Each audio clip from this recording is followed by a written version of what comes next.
aga ma arvan küll, et avalik sektor on selline noorele, aktiivsele inimesele hästi põnev paik, kuhu tööle tulla. Eesti avalik teenistus on suhteliselt noor.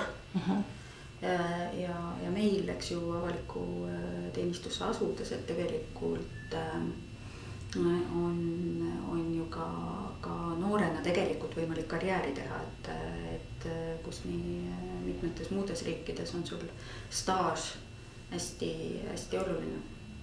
Aga ma arvan, et avalik teenistus on hästi hea valik noorele aktiivsele Eesti elu arendamisest huvitatud inimesele. Vaheldusrikas töö, võimalus enda arendada ja õppida ja võimalus midagi muuta.